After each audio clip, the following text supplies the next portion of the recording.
বিয়ের আগে শুধু ছেলে নয়, তার পরিবারটা কতটা সুস্থ সেটা জেনে নেওয়াটাও কিন্তু ভীষণ জরুরি।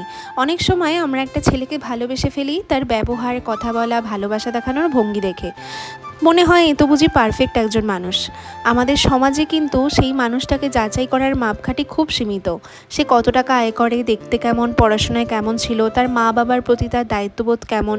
কিন্তু একটা জিনিস প্রায়ই বাদ পড়ে যায়, সে আসলে কী ধরনের সম্পর্ক দেখে বড় হয়েছে।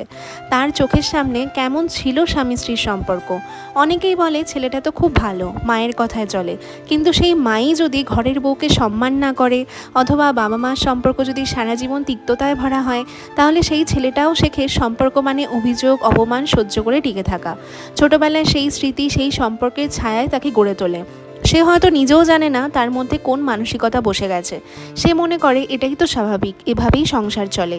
তাই এমন একটা পরিবারে বড় হওয়া ছেলে যতই আধুনিক হোক, যতই ভালোবাসুক, একটা সময় গিয়ে তার ভেতরের বিষাক্ত শিক্ষাগুলো কিন্তু তার আচরণে ফুটে ওঠে।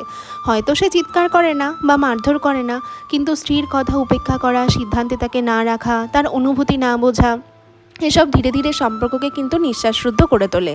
আর মেয়েটা তখন ভাবে আমি কি ভুল করলাম, অথচ ভুলটা কিন্তু সে করেনি। ভুলটা ছিল তার না জানা, না বুঝে সিদ্ধান্ত নেওয়ার। আমাদের সমাজে মেয়েদের বলা হয় সব কিছু মেনে চলতে হয়, কিন্তু কেউ বলে না তুমি সম্পর্কের আগে সম্পর্কের মাটিটাকে পরীক্ষা করো। তুমি নিজেকে প্রশ্ন করো, এই মানুষটার সঙ্গে কি পুরোটা জীবন কাটানো যাবে। শুধু তাকে ভালোবেসে নয়, তার পরিবারটাকে বোঝার চেষ্টা করো।